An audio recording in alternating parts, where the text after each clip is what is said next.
Welcome back, guys, to another episode of the CineMatch podcast, the show where we take different movies every week and pit them against each other to decide which is ultimately the best. That's the first time I've done the intro in a while. I feel like I've just really half-assed it since we came back.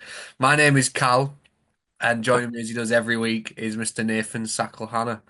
How are you today, sir?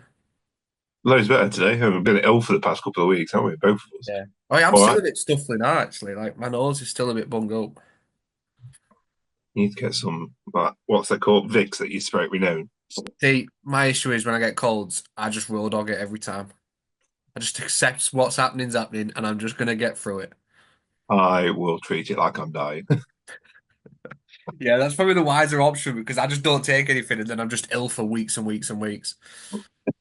I'm like, get me in the MRI. Make sure it could be something serious. Yeah. How's your week been? Busy, I imagine. Extremely busy, yeah. Obviously, working in a cinema is pretty busy. We never say which one, but it's been Paddington is still busy from when that came out. Wicked is still as busy as when it first came out. Gladiator's still as busy.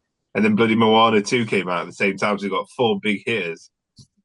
I This think has we've got got to be like, like one of the busiest periods it's been in a while, then, because I can't remember the last time there was like four really big movies like this out at the same time.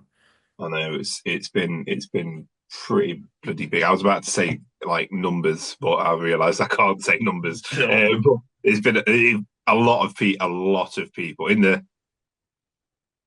lots of thousands. It's you've been earning your money finally then. Well, we're off the Saturday. I were at Uh, Comic I was about to say you've been stealing a living all these years, but apparently you still are then. I was at Comic Con on Saturday. I Oh, was was you? fine. Where was Yeah, that? went to Birmingham Comic Con with a couple of friends. That was good. Um, probably the probably the most disappointing one I've ever been to. It wasn't as good as previous years, but managed to get some good stuff. Just spent a load of money on indie comics and walked past a load of people in cosplay. Oh, that's the less I'll say about that, the better. See, I went to the Birmingham one once. I think it was just before COVID. It was the end of 2019. That's the only Yeah. time I've been, but I thought it was all right. They had a couple of decent guests then. We had Sean Astin, which was cool. Ah, okay. Luke Evans was there. I don't know if Oh, that's fun. you seem like a Luke Evans fan. I mean, I absolutely love his portrayal as Gaston in the live action Beauty and the Beast. Yeah. What about That you? sounds good. Your week. I never ask you about your week. You always ask me, then we go straight into the thing. How's your week been? That's because I'm the more caring and attentive friend here. I'm just taking the win that you call me your friend. Yeah, it's like a backhanded compliment. I said friend, but only as a way to insult you and say you were a shit friend. My week's been all right. Eleanor had a dance show at the weekend, so we went to watch that, which is interesting enough because it's like kids that I've never met, but because Eleanor choreographs the dance and she's in a couple, I go every year, and it was really good this year actually, and I met a few of the people. She's got like an older class of like women in like it ranges. I think there's a couple in the 30s, but there's one of the dancers in it is like 70, and we've had a bit of a back and forth through Eleanor, like because Eleanor keeps showing me like videos of them dancing like in the studio rehearsing and stuff. And I'd always make comments about this 70-year-old looking great doing it. And Eleanor would tell her, and then she'd be sending Eleanor comments back to say to me. So we've been flirting through Eleanor for months. And we met on Saturday and that was fun. She came over, gave me a hug, and we were like chatting. And then when they did the show, and there was a bit in it which kind of like flashed her skate up at the crowd. And the owner of the dance studio was speaking to me afterwards, and she said this lady came off the stage and told her that that wasn't for her husband, it was for me. Long So story short, I long formed a story short, connection.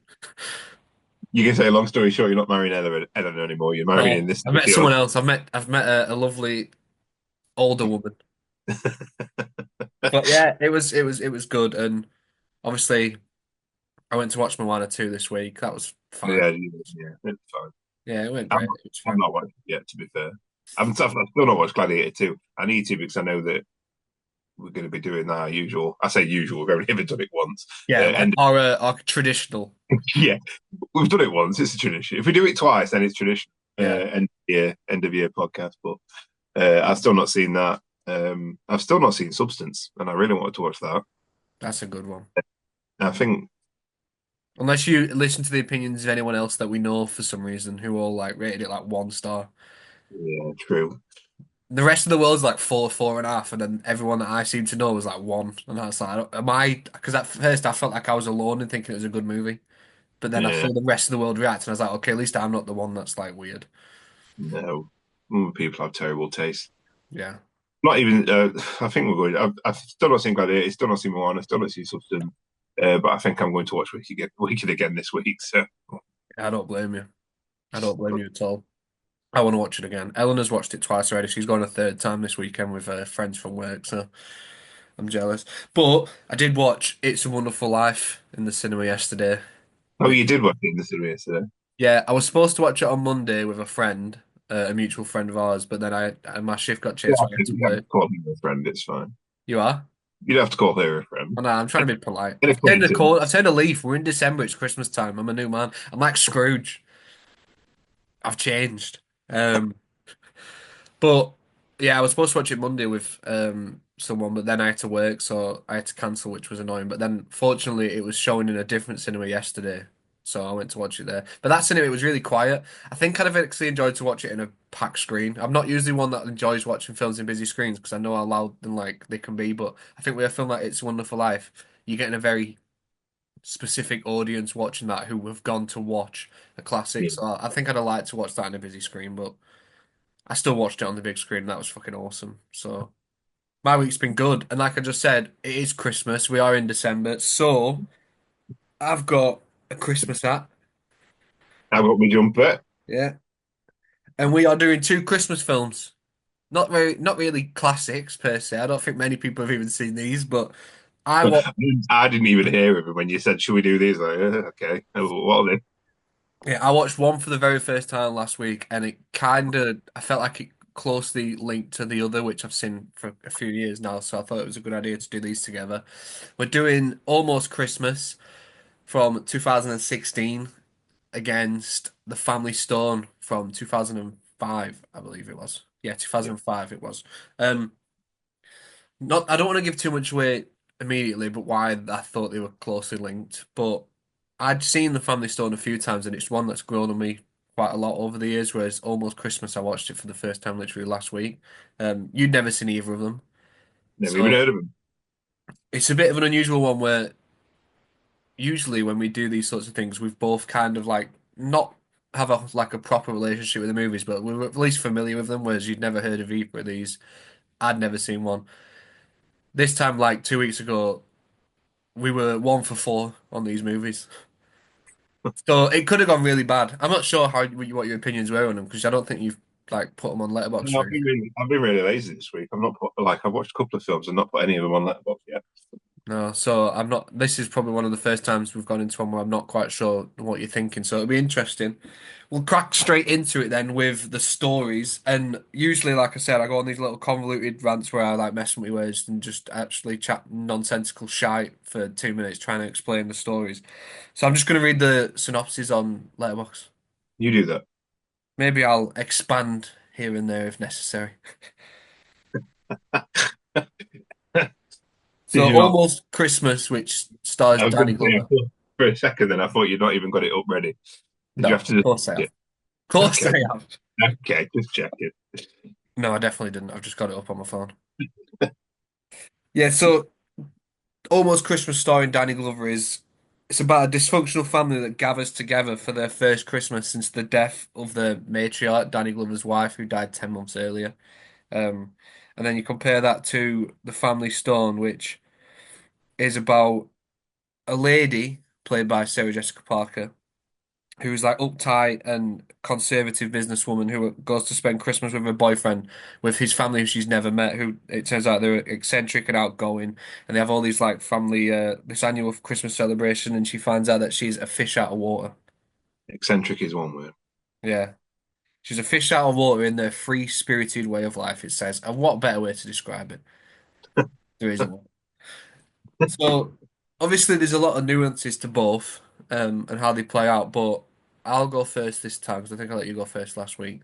And I went 10-9 in favour of the Family Stone straight off the bat. Because I think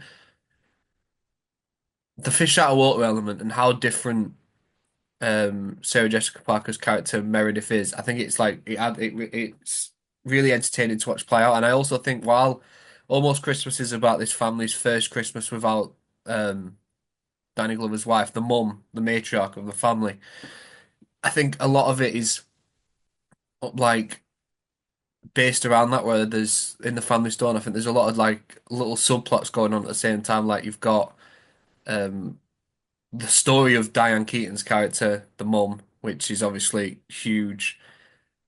She's obviously, I think it's cancer. I think it's. I mean, I don't think they outright say it, but I think she's dealing with cancer. It's something she's had in the past, which has come back. Um, you've got the daughter whose husband is away at war. You've got the younger daughter, Rachel McAdams. Oh, what a woman! Who has already met Meredith before, and she's got a vendetta against her already. You've got the deaf gay son, which is I think it's incredible that they even like have a deaf person in it but don't make it a part of the storyline. It's just he's just there, which you don't see often anymore. But you've got him and his partner like looking to adopt. You've got Luke Wilson's character who's just kind of all over the fucking place. And then you add in Meredith's sister later on who comes to visit and everything like flips on its head. I just think there's loads of little stories as well as her coming to spend Christmas with them that makes them all feel more real. It feels like they've all got individual lives and I really liked the way they did that. I think it adds to the rewatchability of it. Like at the beginning, it feels like a Meredith movie, and then it switches to Diane Keaton, and then by the end of it, it's like Rachel McAdams, and I think that's really effective. Whereas the Almost Christmas, I think it's like a much more by paint by numbers. Apart from some of the little moments with like Jesse T. Usher's character, who's this athlete struggling with the passing of his mum, and the husband who's a former basketball player. I can't remember who he's played by, but he fucking killed me when I watched it. I thought it was really funny. Um, I just think the Family Stone's more interesting. How did you score it?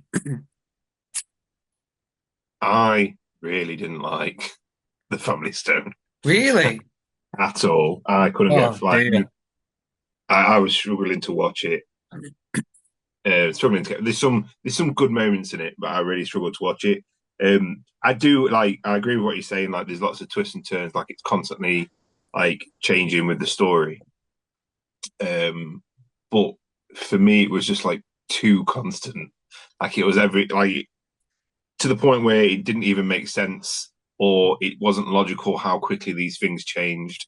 And like you know, the son, I can't remember his name, something Mulroney. Um, David Mulroney. there, David Mulroney. He, so adamant that he's going to marry this woman, like he's defending her, blah blah blah, and then his entire personality and outlook on life and everything just changes just because her sister falls off a bus. Like it's like, and from then he completely changed. He becomes an absolute fucking weird, creepy. I can't even. I can't even with this film, Cal. In fact, when we was watching it, I literally went the words "Why has he made me watch this?" come out of my mouth, and then so going into almost Christmas, I was like, "Oh fuck's sake, it's going to be the similar kind of thing." But I really, really enjoyed almost Christmas, like loads more. The opening absolutely fucking gutted and killed me off. Um, and I think the twists and turns were a lot more believable and a lot more entertaining. Like the son having a pill addiction because he got injured, but it's also kind of the grief of his mum, the unhappy couple with the cheating husband, which was done fucking hilariously. You've got um, the two sisters, fighting, which everybody can get on with if you've got sisters and all that, all the extra stuff. The relationships and the auntie who is just fucking really over the top and used to be a backup singer, and then the dad who just wants the other son who's becoming mayor and he's kind of going against what his mum fought for and dedicated her life to, and the dad who just wants a Christmas and is missing his wife. Like it, maybe it's a bit more paint by the numbers, but it really just because it wasn't as convoluted and it wasn't as the status quo changed like every 15 minutes in Family Stone. I much preferred the more streamlined and emotional take. with Almost Christmas. Literally every time anybody did anything in Family Stone, I just thought, what a fucking knob. Constant, like fucking constantly. Like, I know you love Rachel McAdams. You know I love Rachel McAdams. She was a knob in this film. Yeah, but I think that's the point. Yeah, they're all horrendous people in The Family Stone, and I'll get to that later. But they're all horrendous people, every single one of them, including, Claire Danes' character, her sister, who we're supposed to absolutely love. And like her first instinct was, I'm gonna fall in love with your boyfriend, my sister's boyfriend. And, you know, every single one of them, including the mum, has got faults. The only one that I would say I didn't have a problem was fuck, I can't remember his name. Dale from Young Sheldon. Yeah, Kelly Most, Stone is called in this. yeah, that's it. Craig T. Nelson. Yeah, Craig T. Nelson. The dad in that film is probably the most normal I mean, out. I don't think there was anything wrong with the obviously there's a lot of issues with most of the family, but Thad, the deaf son, I Uh, don't think there's anything wrong with him. Unless you just have an issue with his oh, lifestyle. don't stop. No. Um, no, he's all right, but like immediately, like the dad was pretty open to Sarah Jessica Parker's character. I can't remember any of their fucking names. But even Thad, um, the other son, was immediately just like, don't marry her. Don't marry her. We don't like her. Don't marry her. It's like she's not even done anything. She just walked in the house and got on awkward, and you're just believing Rachel McAdams, which hands up, I would also believe Rachel McAdams, especially in that one where she's all like teen email. Yeah, I actually had to look at how old she was when she made that film because I wasn't sure whether it was dodgy that I was attracted to her, but she was 27, so it's fine. She didn't look that young, mate. I know, yeah, but she's obviously supposed to be the youngest member of the family. So I was like, how old is she actually when she made this film? I mean, it's after Notebook, so.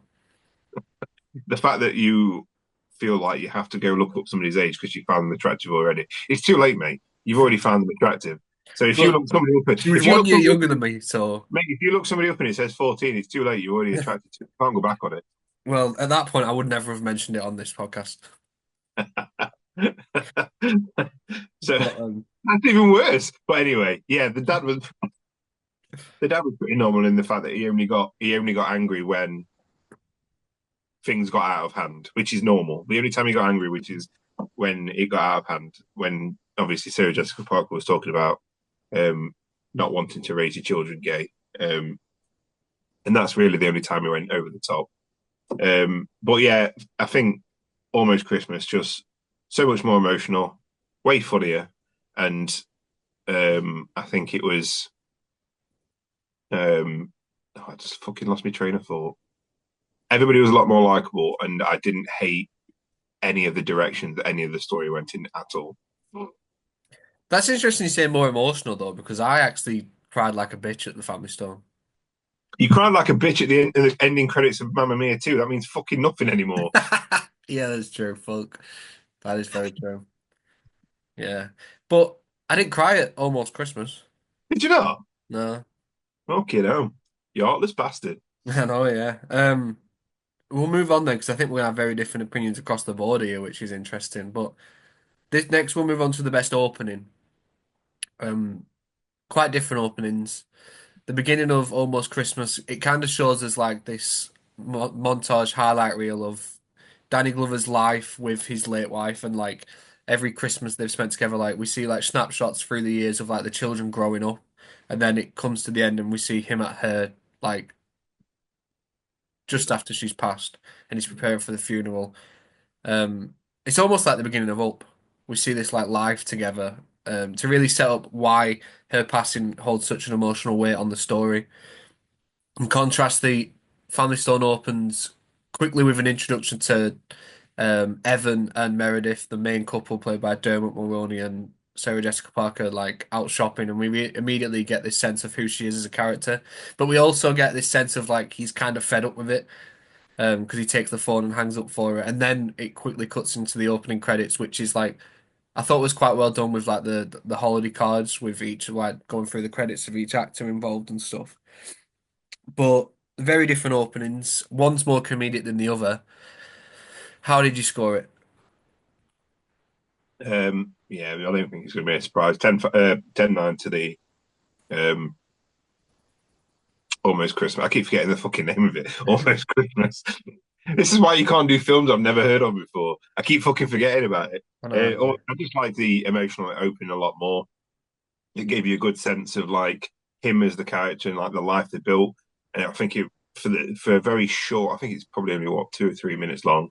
For that very short period, it gives you a good sense of the mother, who's only in the film in flashbacks, only in the film in that opening part. Oh, and she's in later on when he sees a ghost at the shelter, which out of context that sounds really bad. There's not actually a real ghost in the film, but I think it really like sets her as a character all the way through the film, even though you don't see her. Like her presence is always kind of felt, and I know it's been like they're constantly like referencing her and like it's a constant thing, part of the story that she's not there, but I feel like it's felt because of that opening montage. And I think it's done really, really well. Like I didn't make the Up connection until you said it, and now I can't. Like, yeah, it is exactly like Up, and that's Yeah. exactly the kind of thing that Up does is make um Ellie in Up Yeah. uh, presence felt throughout the film, even though she's not in it. Whereas I think Family Stone is a lot more by the numbers, you know, businesswoman who can't separate from work, partner that's a bit fed up, wanting to do Christmas. I think it's all that's very, I think that's much more common in these kind of Christmas movies. So didn't feel like anything special. Plus, doesn't help that I really cannot stand Sarah Jessica Parker. And I did not know she was in this movie when you recommended it to me. God, you've had a fucking dreadful time, mate. What a start to Christmas.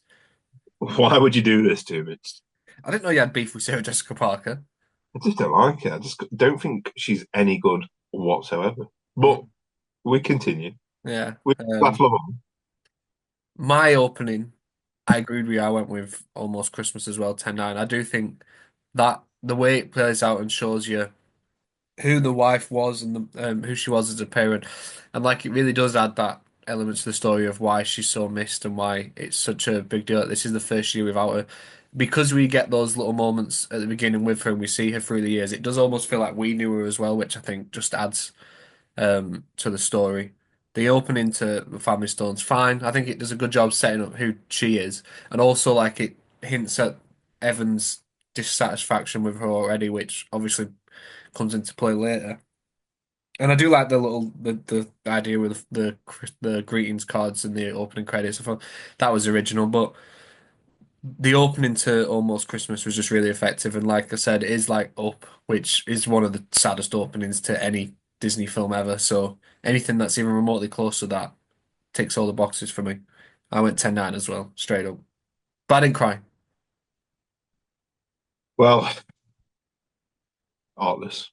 I'm a I'm a man of stone. I don't get emotional anymore. Told you I'm a changed man. But you cried at Family Stone. Yeah, but I'm a changed man. It's Christmas now. Mm, yeah, but it seems like there's a key difference between the Family Stone and Almost Christmas. That so you cried at the one family, but you didn't cry at the other. I wonder why you didn't cry at the other family. Why? You racist bastard. Hey, there's an African American gentleman in the family store, and that's not what it is. To get into spoilers, it's because fucking Diane Keaton's character is dying in the film. We actually see it play out. The reaction of the children finding out, especially Luke Wilson's character when he's sat on the football stands with his dad, like that. You don't really see actors do that very often in movies. When they get this bad news, a lot of the time, for some reason, they're not that emotional about it, or we cut away from reactions before we see it. Whereas this one, it felt really raw, which is why I cried. Can't believe I'm having to explain myself to you, scumbag.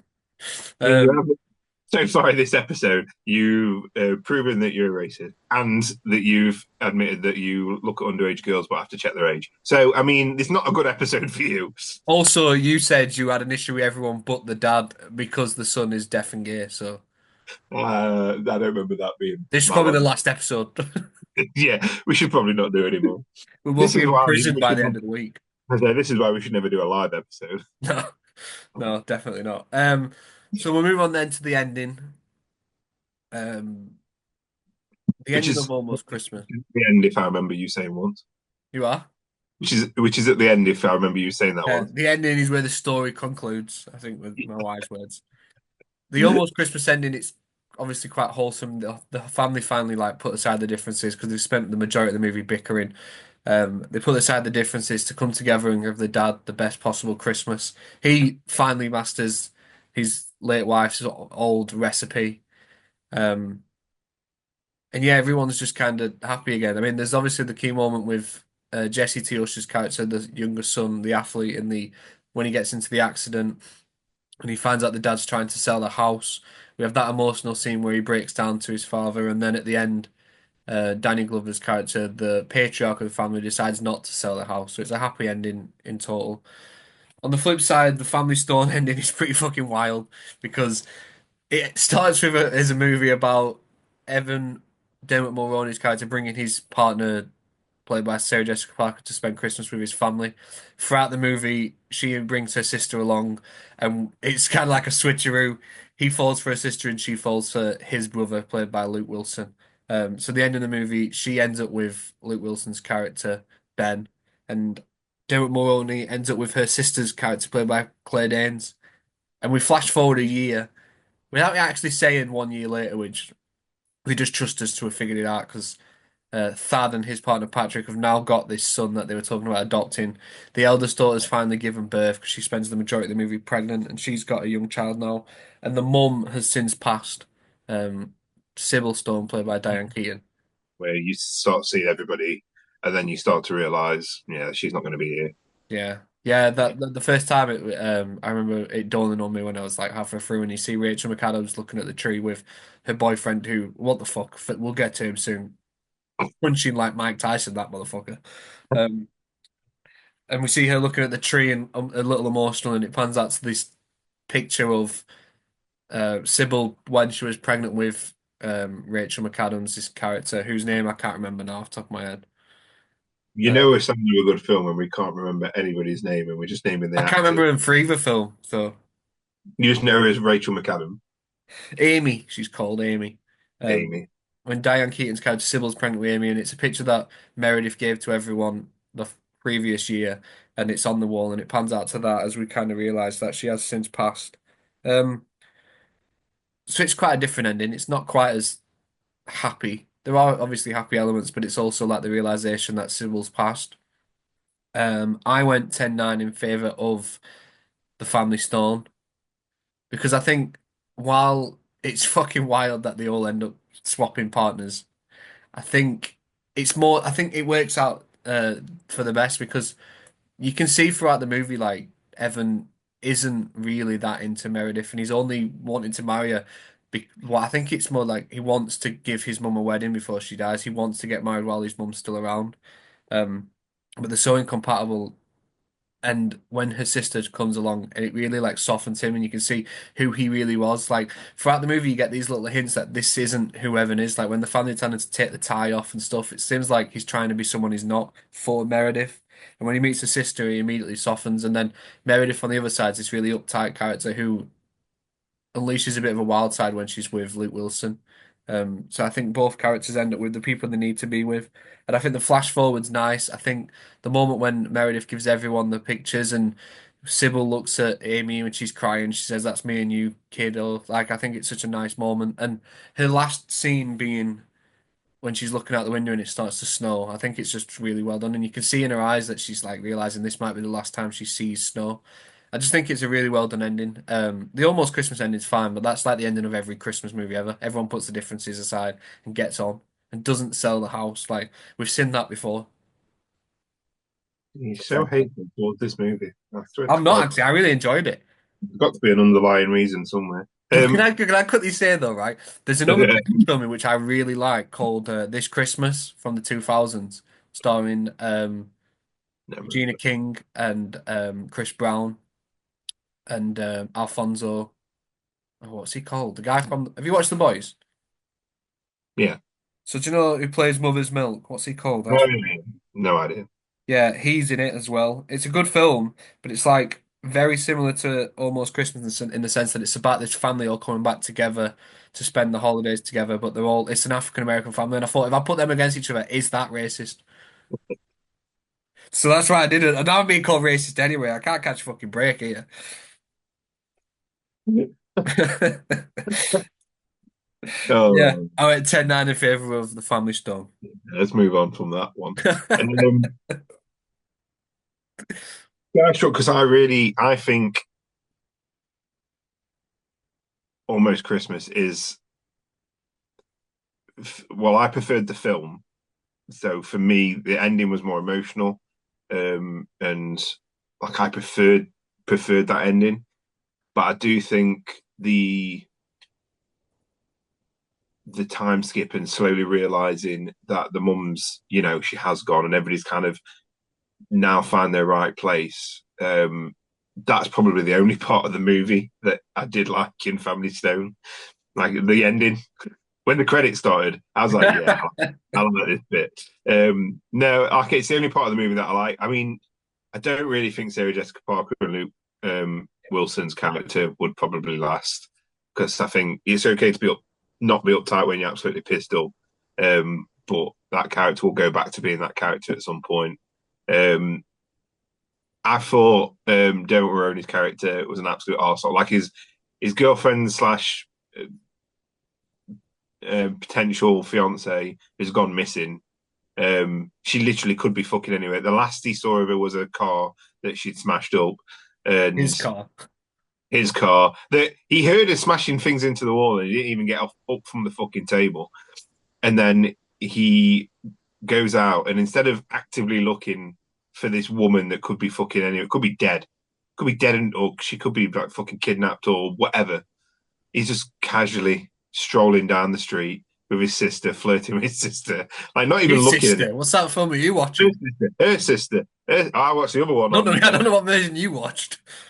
Maybe that's why that you didn't like it. orange and black website. Like with her sister just casually walking, not acting. I just thought, fucking horrible people. So even though I don't think any of those people at the end deserve to be with each other, except for Thad and his partner, and didn't even who was the pregnant woman's husband just comes in on Christmas Day. You didn't even get a good look at him. I thought it was going to be somebody fucking right famous But with that'd how be a much. waste of money, wouldn't it? Oh yeah, but with how much they kept being like, he's definitely coming in. He's definitely coming. I thought it was going to be somebody fucking like. Do you know who I genuinely thought it could have been? And Oh. in retrospect, thinking, I don't know why I thought this because it would have been really fucking stupid. I just thought they would get a cameo by Sylvester Stallone because What the fuck? Sly and the Family Stone. Yeah, isn't that his new reality show now? Yeah, 20 years I'm later, I pretty sure, don't think they had the pretty sure, foresight. pretty sure it was a band in like the 70s or something. Oh, But was it? But he's like fucking 30 years older than her. That would have been really weird. Like, I'm sure he was too old nothing to wrong be with in an the age, army. nothing wrong with an age gap, Cal. You're in love with a fucking 70-year-old. Don't fucking come at me. Yeah, but surely, like, he's too old to be in the army at that point. Oh yeah, that's why he was there. He was in the army, right? Yeah, he was away in the army, which was, Not really expanded on. Could have been well, dead. there was the one scene when she's on the phone to him, but Yeah. Um, but yeah, I think the time skip and then slowly realizing that she was gone was probably like the most effective part of the movie for me because even though she was an absolute arsehole as well, and I hated her character, she ain't deserve to die. no, no.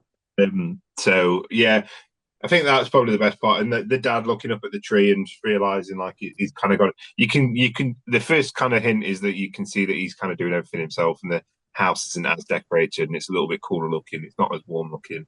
Um, so I prefer the ending to Almost Christmas because I think it's a better film. The bit where Danny Glover's sitting with his wife's sister and they're just talking about her, I think was really, really emotional. And then eventually they try the pie. And then him getting so like upset but happy that he managed to replicate it and managed to keep her traditions alive.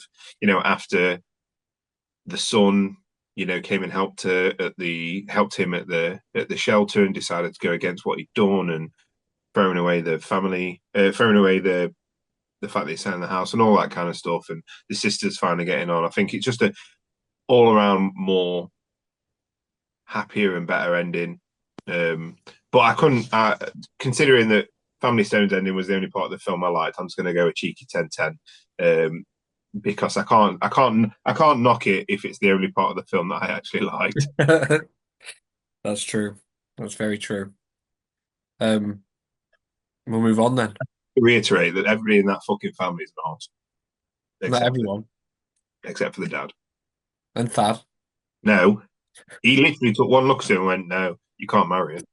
No, but you see, this is it though, because they can all see through it. They all see that it's bollocks. He doesn't love her, and they know that. Even Luke Wilson says it, you don't love her, and he knows he doesn't. He's doing it for convenience. If 5 minutes into meeting Eleanor, your family took you to one side and were like, "Don't fucking marry her. She's not right for you." Like, what the fuck are you playing at, mate? Why are you with this girl? You'd just be like, what the fuck? What's your fucking problem? It seems like when she's shaking hands, like because she doesn't go in for a hug, she's automatically a fucking bad person. Not everybody's a hugger. She is a bad person. Well, because she doesn't want a hug. Yeah. Also, when she's like, we can't share a room. Fucking get a grip, honestly. Like, I'd be so embarrassed if I was him. Like, I brought this She woman back didn't, and she won't share a room with me. she didn't want his room. She wanted her brother's room. His brother's room. No, yeah. Terrible. Um, let's move on then to the cast, which I think I know you're scoring. Um, yeah, we'll talk about the best casts. Both movies have obviously got some recognizable names. The Almost Christmas is led by the great Danny Glover, who is obviously known for Lethal Weapon and Predator 2. And He I love does manage. in He Almost does manage. Christmas. He does manage to sneak in. I'm too old for this shit. Yeah, I love that. I love that he gets a Lethal Weapon reference in there. Um, but there's also a few other like noticeable names. Like I said, Jesse T. Usher, who is known for The Boys.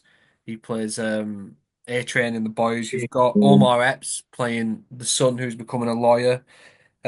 You've got Romany Malco as the neighbor who's kind of into the daughter who's struggling to go to college. Um, you've got Nicole Ari Parker. You've got Kerry Hilson as the woman at the shop who had that one really, really fucking good song with Neo and Kanye West like 20 years ago. Knock You Down. Never heard of it? Oh yeah, kind of. Yeah, I kind Yeah. of remember. Gabrielle Union, Gladys Knight, JB Smooth playing Uncle Lonnie. Baby Smooth. That's it. He Yeah. was he was so funny. Yeah, he was funny. You've got Monique playing the aunt, who's like this larger than life character, and you've got like the guy that's working with Omar Epps is Malachi. You've got he's from is it Fred Close, John Michael Higgins. Oh, he's in Pitch Perfect as well. Yeah. Oh, I've not seen that. Yeah, You've not seen Pitch Perfect. no, You never. have. Oh my God, Cal. I know, surprising, isn't it? I actually was watching an Orlando Magic New York Knicks basketball game last night, and one of the main stars of it performed the national anthem there. So Eleanor was telling me about it then. So that's twice Pitch Perfect's come up in like 12 hours. But no, I've never seen it. And then on the flip side, you've got The Family Stone, which has got quite a star-studded cast of noticeable names like Craig T. Nelson, Diane Keaton, the sensational, delightful Rachel McAdams. Mhm. You've got Dermot Mulroney, you've got Sarah Jessica Parker, Claire Danes, Luke Wilson. Um, there's obviously a couple of less known names as well. Like I think the eldest daughter I only know from Twilight, which is quite tragic. But she's played by Elizabeth Reeser. You've got the son Thad played by Tyrone Giordano, who I'm not familiar with. I think this is the only time I've ever seen him in anything. Um, but yeah, that's about it. You don't really get much time with many other people aside from Brian J. White, Patrick, Thad's partner, and then this motherfucker Brad, Who plays him? I can't remember his name. Paul Schneider. Yeah, he's in Parks and Rec. First two Oh, is it? seasons of Parks and Rec. Yeah. Never seen that either, so I wasn't aware of it. Big casts. I know which characters you hated more. So which cast did you go with? Well, I'm gonna surprise you here and go 10-9 to Almost Christmas because it's just a fucking better, such a fucking better cast. it wasn't a great start. I hate Sarah Jessica Parker. Luke Wilson annoys the fucking shit out of me because he reminds me of somebody who fucking annoys the fucking shit out of me. Um, That Owen Wilson, yeah, yeah. I don't like Luke Wilson because he reminds me of Owen Wilson. Yeah, um, who reminds you of someone that annoys the fucking shit out of you. yeah. Obviously, Rachel McAdams in it. I'm not going to say a bad word about Rachel McAdams ever, Never can. but she was a bit. That character was an absolute fucking bastard in this movie. Um, for again, no reason other than she didn't like this woman to start off with, so she formed an opinion um, based on just not liking her. Diane Keaton was good. Um, Craig Dale from I forgot his actor Great already. T. Dale Nelson. Bob from Craig. Incredibles. Oh shit! Yeah, Have you ever noticed that before? your mind is blown. Wayne T. Nelson, brilliant. I liked him. You know, look, I didn't know Fad from anything else, but I think he was good in it. Again, I just didn't really like his character. Um, yeah, I just they're all just kind of horrible fucking people, and not a single one of them, other than the dad, has a redeeming quality. Even the mum. So just really couldn't get on with him. But whereas Almost Christmas, even though everybody was, um, they had their issues, they weren't bad, horrible people, and everybody in that cast brought something um, to the table. I think you know the guy that played A Train's um, really strong, and you kind of believe that struggle that he went through. You know, Danny Glover, like I mean, I was watching that film and thinking Danny Glover's old now. Like he kind of struggling through some. It felt like he was old and he was struggling through some scenes. That film's But 8 years ago. yeah, and that I think that really helped his character as well because it kind of shows that he's grieving. You know, the auntie Monique absolutely blew me away. She's so fucking funny, and just every time she spoke, I was fucking cracking up. Same with JB Smoove. Like, I mean, obviously his character's the worst out of all of them, but absolutely cracking me up when he's fixing the Santa and he's talking to the kids. I mean, the kids were great as well. Like kids in films, especially Christmas films, are usually like really annoying. Whereas these, it's literally all they had to do is anytime something happened, they had to raise their phones, and it was really good. You know, Gabrielle really enjoyed her character. I like the dynamic between her and her sister, um, and the next door neighbor. That every time you know, she couldn't hold her bags because she's a woman and stuff like that. I felt that because that is exactly what it's like being around Grace and Sophie. But yeah. I just think the characters all a lot stronger. All I don't know what's happening outside, but they decided to drill really loudly. So if you can hear drilling behind me, that is the Can't hear really anything. drilling in the street. But yeah, I just think it's a much stronger cast. And none of them are absolute fucking arseholes in the movie. So much more enjoyable to watch because I wasn't constantly going, "What the fuck are you doing? Oh, you're such an arsehole," which is what I was doing through the families. I nearly said Sly and the families through the family. Um, I've never seen that, but I can imagine they're not great either. no, I can't imagine they are. But like, yeah, constantly through the family stone, I was just going, "What the fuck are you doing? Why are you being an absolute arsehole?" That kind of thing. So yeah, I agree that the cast of Almost Christmas is more likable. I think the characters are just nicer. Um, they obviously do have the bad moments, like Jesse T. Usher with the pills and then crashing the car when he's drunk, or the sister really fucking over her sibling and inviting this woman that she knows is taking part in this like adulterous affair without realizing to Christmas Day to humiliate her. In a yeah, sense, like there are some negative moments where they do act out of character, but I think they are much more likable. But I think that helps the family story in the sense that they feel real. No one's perfect, and I think Rachel McAdams' character does feel like the bratty sister that would be there having an issue. Sybil Stone, Diane Keaton's character, I think there's so many layers to it where she can see why her son is doing what he's doing, but she doesn't agree with it. But she also tries to be quite welcoming to Meredith at times, but then she lets that facade slip when she's like miserable and she like is dealing with this illness and when she has to go lie down because she's struggling. Craig T. Nelson's fucking great in everything he does. Dale is the goat. I love Dale in Young Sheldon, and he's great in this as well. And the scene when he does like lose his cool at the dinner table, I think is really well done. But then even he afterwards, when I feel like he was justified, but afterwards he goes to apologize to her, which I think is a testament to his character. Nicest character. I mean, yeah, there's no doubt about it. He's probably one of the nicest characters every time he's in a movie. He's just fucking awesome. I love him. Um, I think just the star-studded nature of the cast as well. Like it's so many recognizable names. Rachel McAdams, she can never do anything wrong. She deserves better than that fucking ambulance guy. First of all, Brad, Yeah. get the fuck out of here, Brad. Right. Yeah, eat shit, Brad. I just think the cast as well they're asked to do more. Like Luke Wilson's scene when he gets emotional. The eldest daughter's moment when she gets in bed with her mum and like wraps her arm around her and they're emotional. That Evan was good. finding out, huh? I said that was a good bit, to be fair. Yeah, I think Evan finding out about his mum in the kitchen when she tells him I'm sick. And he breaks down. I just think they were asked to do more, and I think the performances, while the characters I don't think are as likable by a long stretch, I think the performances were just. I think there was more to them, and I think they were a little tougher, and I think they were a little more well done. There was more nuance to it. They weren't perfect, and I think that felt more real to me. And like, not this isn't really about the characters, but like the whole house just felt more like lived in. Like there's. I don't know if you noticed, but there's bits where the Christmas decorations are up and stuff. But you can also see like hints of like Halloween decorations that haven't been taken down yet. And it just felt like it was like this real family who clash.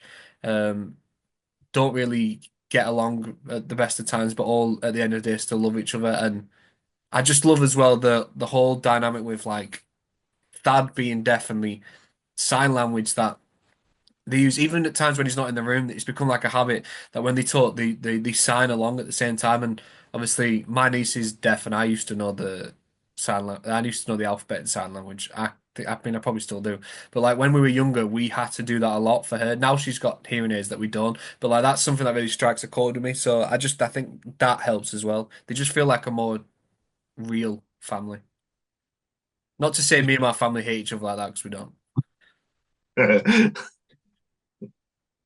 Um, Well, they're also assholes. And there's that bit in Almost. I don't think anybody in Almost Christmas is like perfect either. Like the dad's obviously keeping this big secret. They've all got like these secrets and these things that they're doing. Um, Malachi's a corporate sellout.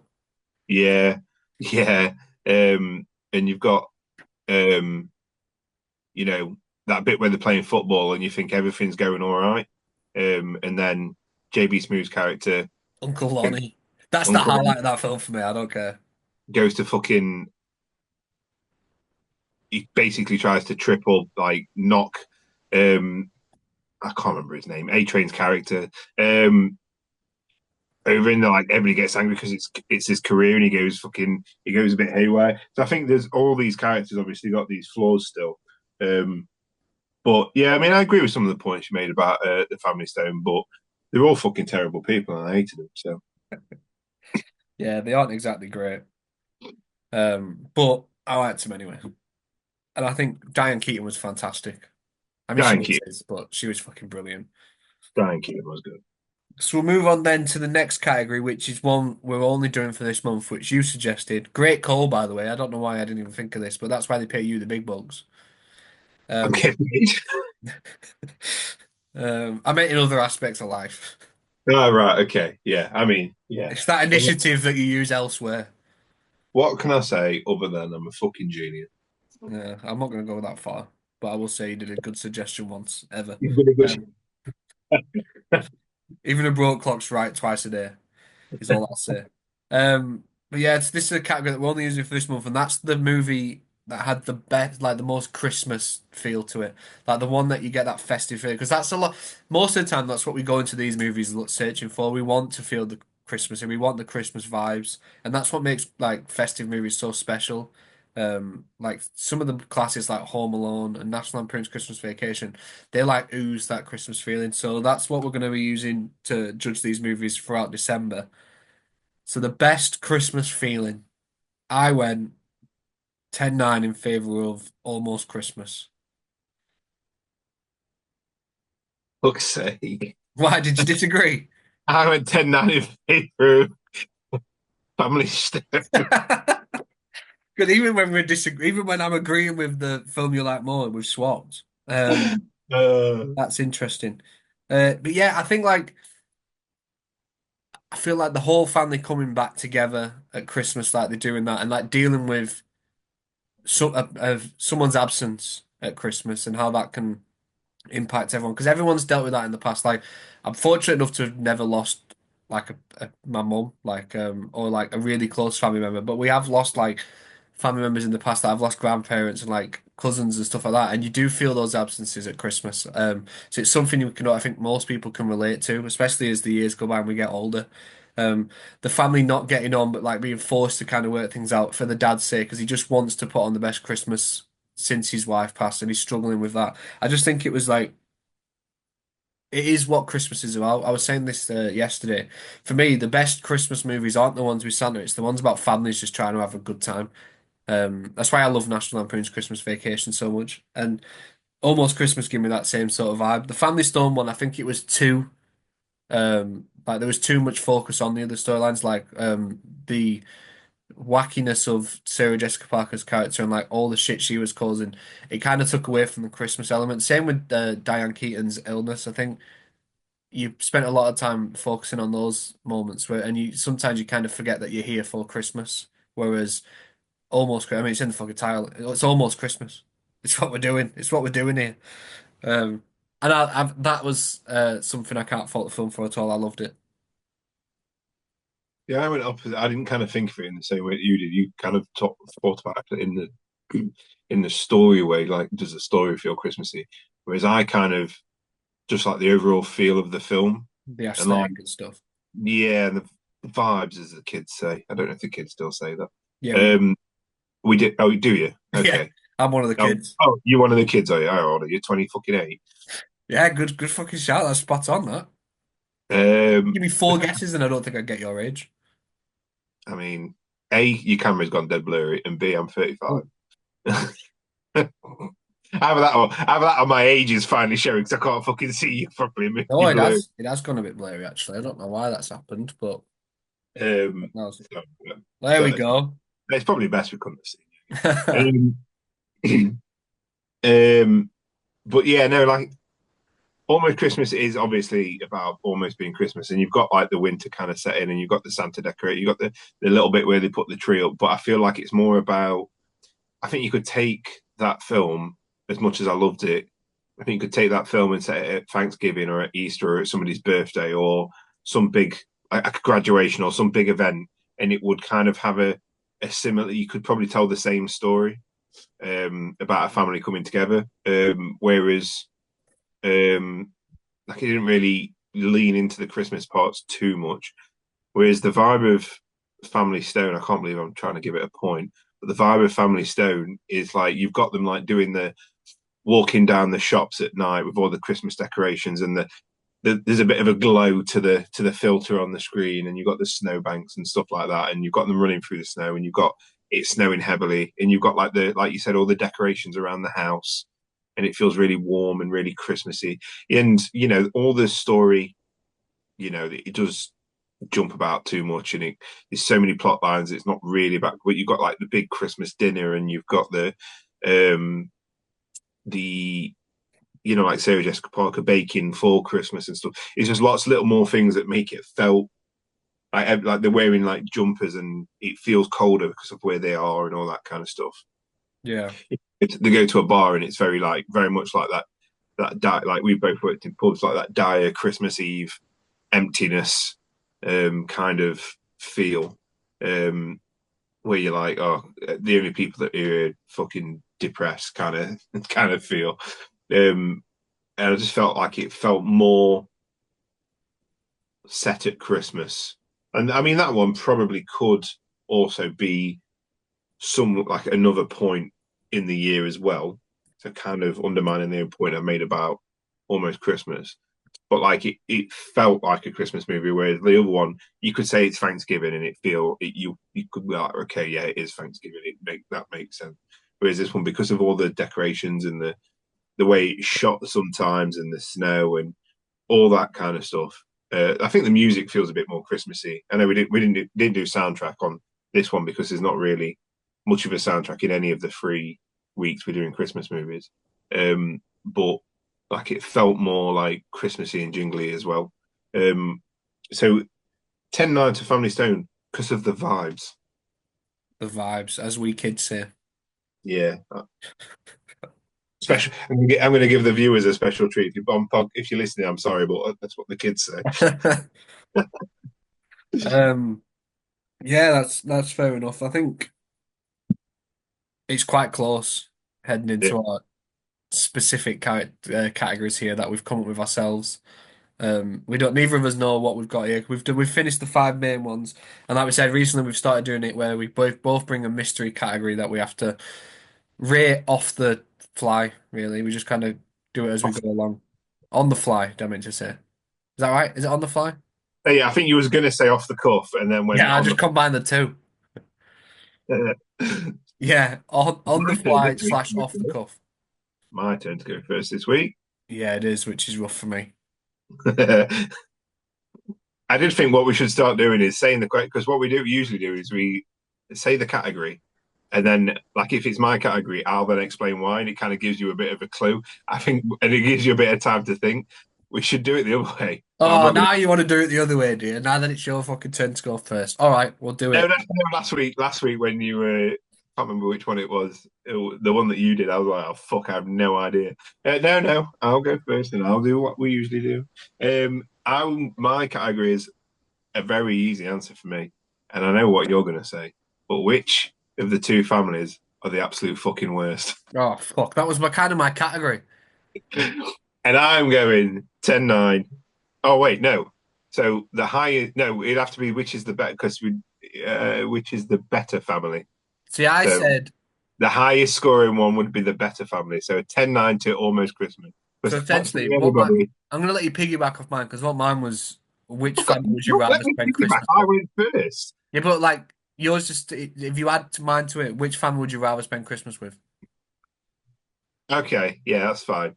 And now I have to come up with a different category. Fuck. Yeah, you do Okay. best get thinking. You best be listening as well. Um, Yeah, yeah, shit. I would not want to spend Christmas with the family Stone. They are all very judgmental, very horrible people. Whereas the Maya's family is even though they've got problems, they still have fun. Like they're dancing in the kitchen, they're playing the football. Like the auntie, or ribbing the auntie when she cooks all that fucking food from all the tours that she learned from all the backup singers, right? All the people she's done a backup singing for. Um, it's just a lot more fun. Whereas the Family Stone is like every opportunity, every single opportunity they have to make you feel shit about yourself, they will take it unless you're already a part of the family. So I can't imagine going to that family and having a good time, especially when you're trying your hardest to impress. Right, who Um, was doing that? Sarah Jessica Parker. Was she folk? I mean, she weren't doing a The good right job. nuisance. She weren't doing a good job, but she bought everybody presents. The scene She, when she referred to gay people as not normal was fucking brutal. yeah, that weren't best. But it's also that bit I kind of got because it was like Oh, you you. understand that, do you? You Oh, feel the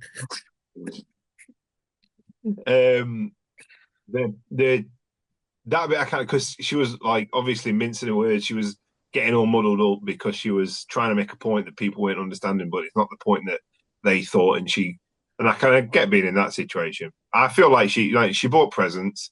She tried making her own Christmas food to like kind of bring one of her traditions to their family and like for her sister and everything and try and have that Christmas. And I feel like there are parts where she did try. She could have tried a bit harder, but yeah, not. I think all of that family, especially sorry to say it, Cal, but especially Rachel McAdams, the absolute fucking worst. She was at the beginning. She realized her mistakes toward the end. When you see Jessica Parker like just kind of puts her hand out like that, and Rachel McAdams like jumps in, she's going like, "Oh my god," she's pointed to him, like, And then the answer is the word is black as well. But that's yeah, because she knew the answer. She was just fucking with her. I don't think there yeah, was actually any racial undertones to that. no, It was a but pure it's like coincidence. constantly painting you out to be the bad person. The mother just not being welcoming at all. I mean, the dad was lovely, but I'd go out and drink on a snowy field with Craig T. Nelson's character, easy. Yeah. But yeah, the rest of him horrendous. Whereas the Myers family all just seem to still be able to have fun between the the tension. I went 10-9 in favor of the Family Stone. Honestly, you're the fucking worst. And this I is just why need I just you need only one Christmas with Rachel McAdams and I can win her over. That's all I need. Give me the festive season with Rachel McAdams and fucking Brad will be nowhere in sight. Let me tell you right now. Brad, motherfucker, get gone. I'm in there now. you know what? Last week, um, Grace said, "Oh, you're gonna fucking talk about Glinda for ages, aren't you?" And I was like, "Yeah, actually, it's probably spent about 15 minutes just gushing over Glinda and talking about how much I loved it." Now, imagine Eleanor listening to this. She knows my feelings on Rachel McAdams. It's fine. She knows how I feel. I have to deal with it all the time when because now that Eleanor's recently got into basketball, obviously I've been watching it for years and years, but like over the last few months, Eleanor's recently got into it, and she's been watching every game with me. And there's a player on the Orlando team who she's just become infatuated with, so I'm dealing with it myself. She makes no fucking secret how attractive she finds that man. So it's Oh, well, cool. She knows how I feel about Rachel McAdams, and I just need one Christmas with her. Just give me a chance, Rachel. That's all I'm asking for. Also, I this feel like in Almost Christmas, I just know that the aunt would fucking terrorize me. She'd fucking bully the fuck out of me, and I ain't about that life. I ain't about that life. Like Uncle Lonnie, before he even cheats, gets fucking tortured by everyone in that family, and that'd just be the situation I'd be in. Whereas the Family Stone, I feel like Sarah Jessica Parker's character feels like it's the separation from the norm. Like Claire, when Claire Danes shows up, Julie, they're much more receptive to her because she's like much more their sort of person, and I'm not like an uptight like business person by any stretch. Christ, I'm quite the opposite. I think I'd fit right in with him. type business person. Yeah, He's fucking well just framed. Yorkshire through and through, too, unfortunately. I'd fit right in with Craig T. Nelson, and Luke Wilson on those football stands, just chilling. So I feel like I'd stand a much better chance getting on with that family. And like I said, Rachel, if you're watching. Just give me a chance. So yeah, I went 10-9 in favour of the Family Stone. And now we've got one category left, which I've kind of been trying to brainstorm over the last few minutes. And it's quite tough. So it's a bit of a shit one. Yeah, I thought it's quite tough, though, not having one. So this is it. This is it. It's over. We're ending. No, so both movies are kind of about the loss of the matriarch of the family. Yeah. Almost Christmas, it starts with Danny Glover's wife passing, and the whole film's about him dealing with that. Whereas that's how the Family Stone ends. It's about Sybil Stone's illness, and the end of the movie, we see that she's passed, and then that's where that family has to start dealing without it. So my answer was, which dad do you think will cope the best and like shoulder a lot of the responsibility the best? Danny Glover's character, whose name I've forgotten now. I'm gonna have to look it up real quick. Danny Glover's Walter or Craig T. Nelson's Kelly. I went 10-9 in favor of Walter because I know there's obviously times in that movie where he does struggle. We see him struggling in for that with that first Christmas. There's obviously a lot of drama in like the work he's doing to try to pull his family together, and he struggles at times, but he gets there in the end. If they do come together, he decides not to sell the house. He masters the fucking recipe. That's all. That's all he wanted to do. He figured things out, and we see it play out in real time. And it isn't easy, when it's never going to be, especially that first Christmas after decades with the love of your life. But by the end of the movie, it feels like he's like sorted things out. Craig T. Nelson's character is obviously great, but we see in the movie that Sybil kind of takes control a lot, and he's more like in the background at times. Like he's just kind of along for the ride while she leads the way. He might be great as well, but I feel like seeing what Walter did and like bringing his family together towards the end of that movie, I appreciated his efforts. Yeah, I agree. I think Craig T. Nelson's Kelly, like you, almost Christmas gets the advantage of you get to see what the entire 1 year later looks like. Whereas with Family Stone, you only get a bit of a snippet of what it looks like. But even then, Kelly's character, not Kelly's character, Kelly, struggles like the house doesn't feel warm. It feels bare. It feels empty. The Christmas tree is not even decorated. It's obviously very somber, very sad. Um, and like you say, throughout the film, he's very much in the background. Like he's there supporting rather than leading. Um, and Diane Keaton's character is very much the head of the family and takes control over a lot of things, and people just kind of fall in line with her. Whereas I feel like the mum in Almost Christmas, whilst being ahead of, a key part in the leading the family, she wasn't the leader. Like it feels like they led it together. Um, and you've got that moment where, like you say, he gets the pie like sorted, but he also like managed to make everything still feel like Christmas. Like he's still like there, he's still getting everything sorted. The only thing he can't do is find a recipe, and he can't cook, and that's something we can all relate to because most people can't cook for shit.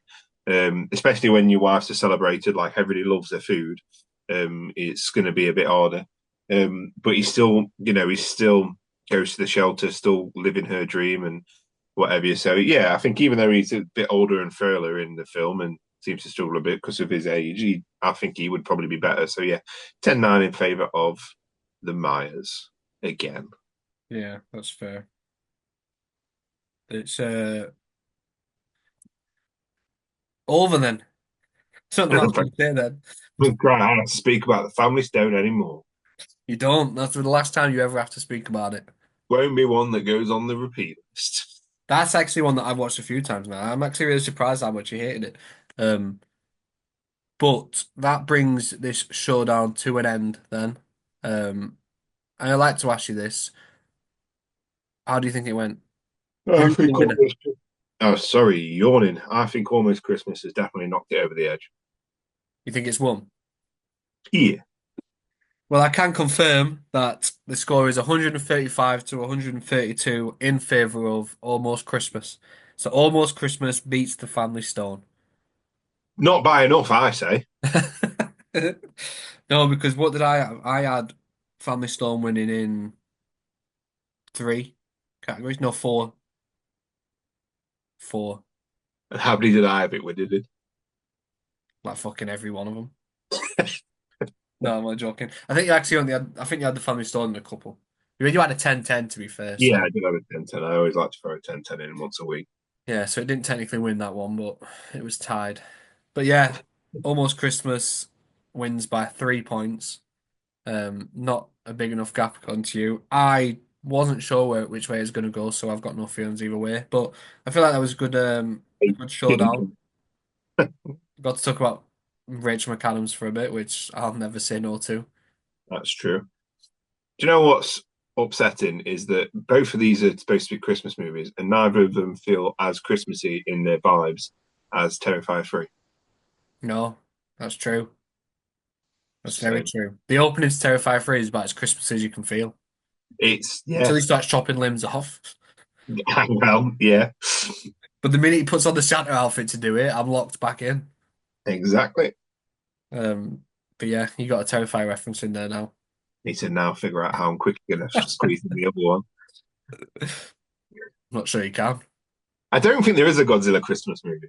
No. I mean, I can't imagine it screams I bet festive. there's something Godzilla Christmassy. I need to find it. I mean, Dan's probably got it on Letterboxd. Dan's not even watched every Godzilla movie. He's a fucking phony. That's terrible. You've watched more Godzilla movies than him then. Neil. He's But too busy no, watching 2 minute shorts. these two films were good. Well, no, one of them was good. Not something I probably would have watched without you kind of recommending them to me, the podcast. I don't think I'll ever watch Family Stone again. I would definitely watch Almost Christmas again. Mm. But weirdly enough, Grace only wanted to watch Family Stone. She was like, I'm not bothered about watching Almost Christmas. But I watched that one without her. And I was like, you should have watched it because it's so much fucking better. Well, I don't know what to tell you because I liked them both. Well, Really had beef, but I liked them both. yeah, but to be fair, your standards for Christmas movies, you've admitted, are extremely lower. Yeah, that's true. I can watch just about anything at Christmas. The idea was we're going to do two Hallmark movies, and this is probably as close as we're going to get this year. Yeah. Um, and if this is the standard of non-Hallmark movies, I'm glad we're kind of not doing Hallmark movies now. Yeah, they're even worse. They are even worse. But yeah, so that'll bring this episode to an end then. Obviously, we've got a couple more Christmas movies lined up next week. Not your typical showdown in a sense. They're not what many people would think of immediately when they think of Christmas, but I love them. Have you seen both? What? Next week's? Yeah, the movies we're doing next week. Have you seen both before? Yeah, I was the one who suggested it. Yeah, but that doesn't mean you've seen them. Yeah, I've seen them. Have you seen the ones we're doing for the last week? The classics. No, You suggested them as well. not the two not I've seen one of them, but not the original one of them. Oh, okay. Very cryptic. Yeah. Well, as you can see, We've actually got prepared it for planned. Christmas. Yeah. December's arrived and we decided this is the time we're going to prepare. So, We're yeah. still recording. We're still recording last minute, but it's fine. Yeah, this should go out tomorrow. That's the last minute it is. I woke up and immediately started recording. Um, yeah, very prepared as always. As always. But yeah, thanks for tuning in, one and all. If you do fancy giving this a like or review, feel free. We'd appreciate that. Um, and I hope everyone is having the most magnificent December possible. Everyone's trees are up. Is your decorations up? Yeah, the trees are up. I was going to put lights in the background, but I completely forgot. Or a little tree. You usually have it decorated to the nose, but because you've got your room moved around, you've not got anything up. You should get some tinsel around your frames. I know, yeah, I should. I really should. I mean, I've got this like weird biscuit tin that we got like biscuits in a few years ago, but it's kind of like a Christmas tree thing with lights as well. You showed me this last year. Did I? Yeah. Fuck.